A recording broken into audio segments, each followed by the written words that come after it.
Cumhuriyet Halk Partili Milletvekili Sayın Gökhan Günaydın vermiş olduğu bir meclis önergesinde almış olduğu cevap doğrultusunda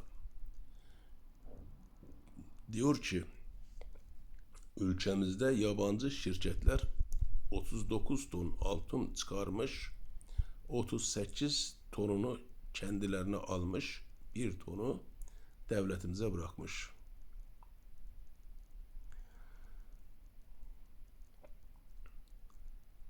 Altını neyle çıkarıyor yabancı şirketler? Siyanür ile. Siyanür ne yapıyor? Toprağımızı zehirliyor. Toprağımızı zehirleyerek çıkarılan altınlar kimlere gidiyor?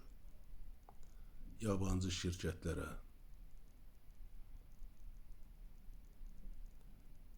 Bu durum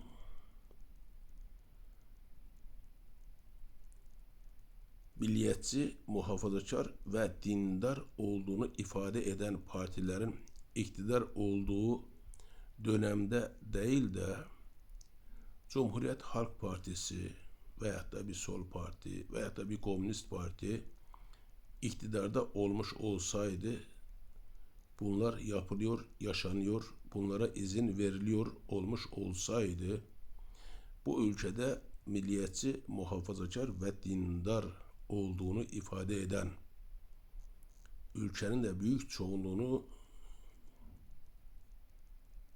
oluşturan bu insanlarımız ne derdi? Yine böyle susar mıydı? Yine böyle sessiz kalır mıydı?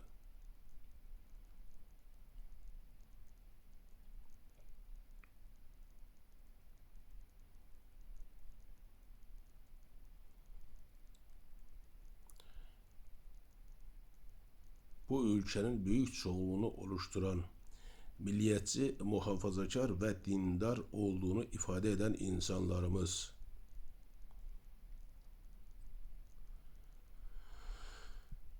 Cumhuriyet Halk Partisi iktidar olmuş olsaydı veya sol bir parti veya komünist bir parti iktidar olmuş olsaydı bu ülkenin hayrına, bu milletin manfaatına olmayan politikaları tercih ediyor olmuş olsaydı o iktidara bir gün dahi iktidarda kalmasına izin verir miydi? Hani bazı insanlarımız diyor ya Allah bir daha Cumhuriyet Halk Partisi'ne iktidar nasip etmesin. Allah bir daha bu devleti Cumhuriyet Halk Partisi'nin yönetmesini Allah nasip etmesin diyor ya. Cumhuriyet Halk Partisi bu ülkeyi yönetiyor olmuş olsaydı, bu ülkede siyanür ile altın çıkarılmasına izin vermiş olsaydı, siyanür ile çıkarılan altınların 39 tonundan 38 tonunu yabancı şirketler alıp götürüyor olmuş olsaydı,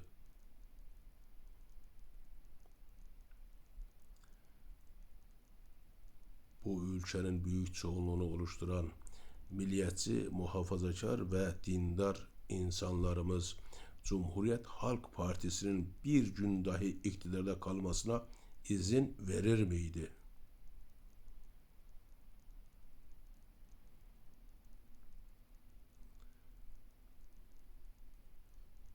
Eğer izin vermezdik deniliyor ise milliyetçi, muhafazakar ve dindar olan insanlarımız o zaman milliyetçi, muhafazakar ve dindar olduğunu ifade eden ve iktidarda olan partilere neden bir şey söylemiyor? Neden itiraz etmiyor? Neden karşı çıkmıyor?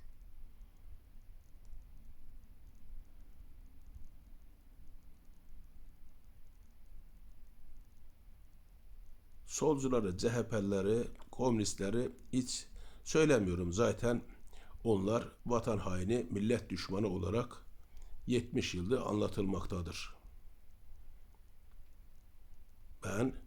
milliyetçi, muhafazakar ve dindar olduğunu ifade eden insanlarımızın düşünmesini istiyorum. Önceliğimiz devlet midir? Önceliğimiz millet midir? Önceliğimiz milletin evlatları mıdır? Önceliğimiz ülkenin çıkarları mıdır? Milletin menfaati mıdır? Yoksa önceliğimiz partilerimiz midir? Liderlerimiz midir?